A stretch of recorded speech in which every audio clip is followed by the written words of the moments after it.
This is Barry Zalma on insurance. Today I'd like to speak about the difference between domicile and residence in homeowners insurance.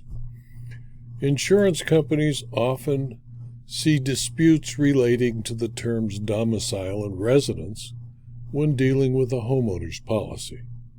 It is important, therefore, that everyone in the business of insurance must understand the meaning and application of the terms to insurance claims and how they relate to individuals and corporations that are insured or are insurers.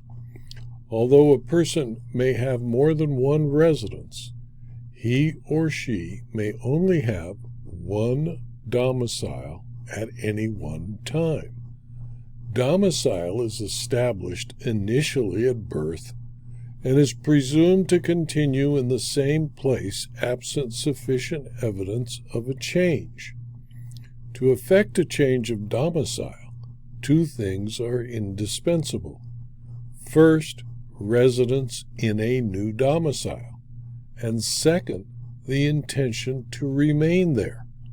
If a person is domiciled in a particular location, that location remains his domicile whether he is absent, so long as he has the intention of returning.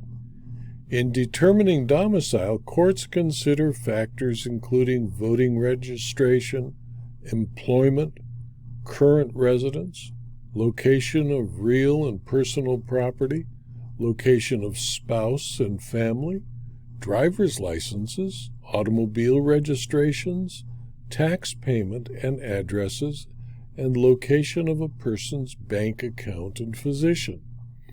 Residency, on the other hand, does not necessarily equate with domicile, which is the definition of citizenship for diversity jurisdiction purposes.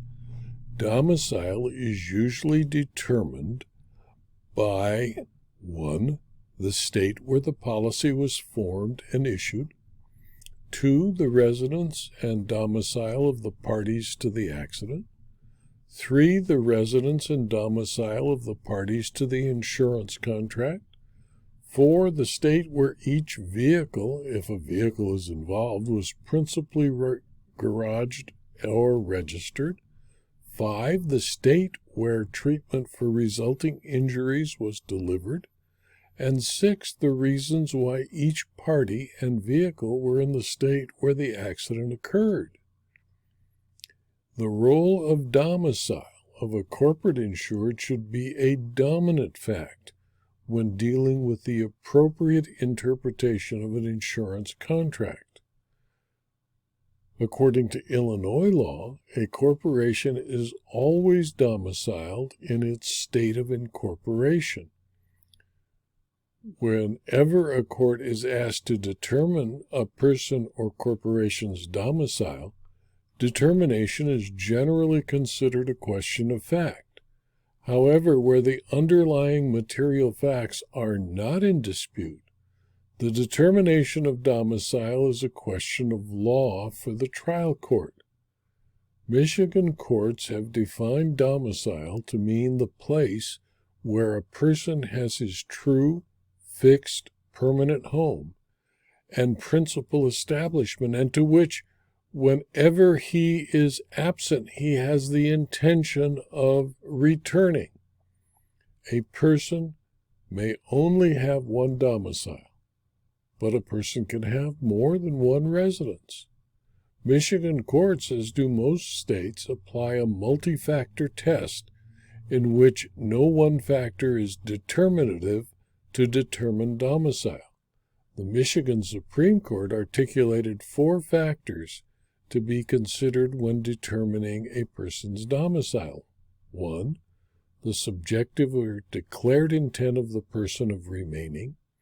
2. Whether the place where the person lives is in the same house within the same curtilage or upon the same premises. 3. The existence of another place of lodging by the person alleging residence or domicile in the household The courts of the New York appellate decisions have similarly repeatedly recognized that where the insured risk is scattered throughout multiple states, New York courts deem the risk to be located principally in one state, namely in the state of the insured's domicile at the time the policy was issued, and thus have held that the state of the insured's domicile should be regarded as a proxy for the principal location of the insured risk. New York courts have noted that the state of the insured's domicile is a fact known to the parties at the time of contracting, and application of the law of that state is most likely to conform to their expectations. Residence, on the other hand, coupled with the purpose to make the place of residence one's home, are essential elements of domicile. Residence, on the other hand, is determined as an intent evidenced primarily by the acts of the person whose residence is questioned. In the context of automobile insurance exclusions, residence is determined on a case-by-case basis using factors such as intent and relative permanence. In a case called Holland versus Trinity Healthcare, a 2010 decision of the Michigan Court of Appeal, the court defined the verb reside as to dwell permanently or for a considerable time, to live. In doing so, the court expressly explained that the definition of reside is not synonymous with the legal definition of domicile, which may have a more technical meaning than intended in the home insurance context under the policy language that the court was faced with. The term reside requires that the insured actually live at the property. A person, however, can have a residence that is not his or her domicile. Because domicile and residence are usually in the same place, they are frequently used as if they had the same meaning. Domicile, however, means living in a locality with intent to make it fixed and permanent, while residence simply requires bodily presence as an inhabitant in a given place. Thus, a person can always have multiple residences but only one domicile. Residence usually means bodily presence as an inhabitant in a given place. Residency may require actual physical presence on a permanent basis or physical presence on a temporary basis with a primary residence elsewhere. The words residence and resident have no fixed meaning applicable to all cases, but are used in different and various senses, depending on the subject matter compelling a court to conclude that the term is ambiguous and needs to be interpreted to favor the insured.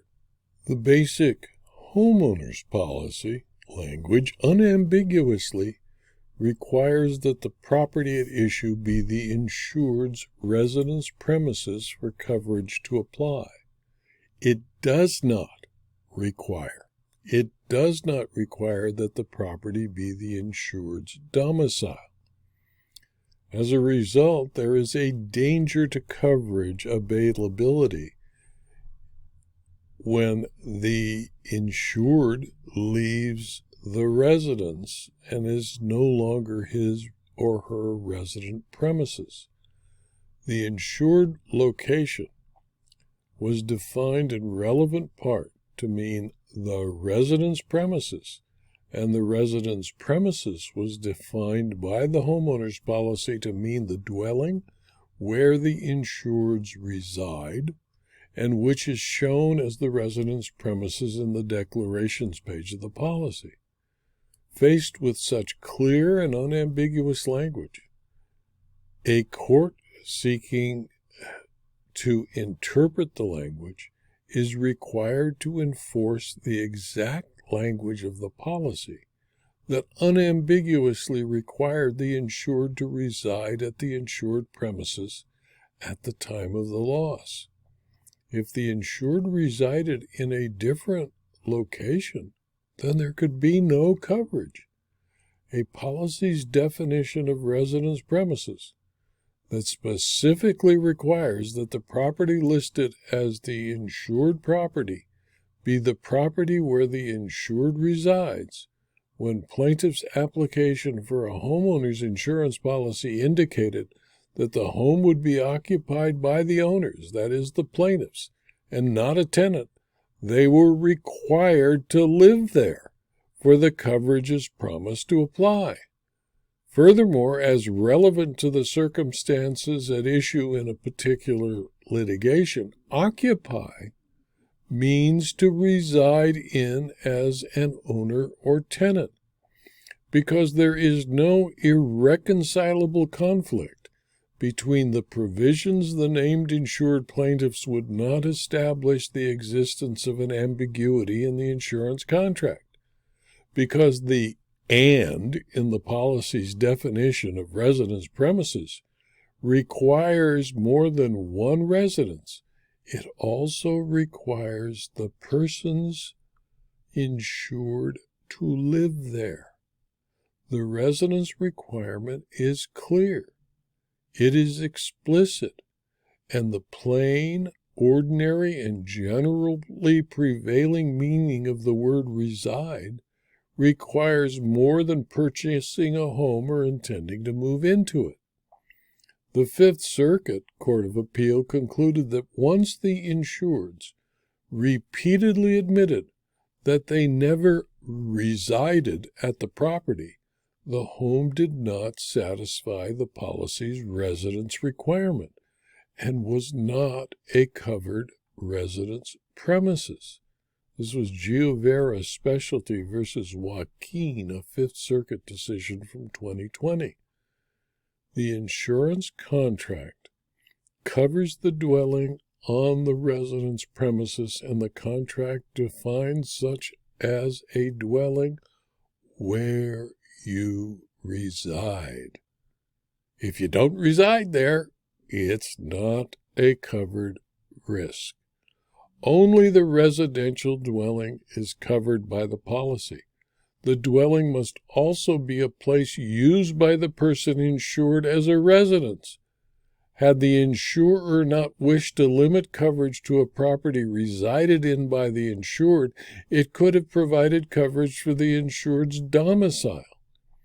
Homeowners insurers do not use the word domicile, but instead insisted on use of the word residence to limit the exposure to loss.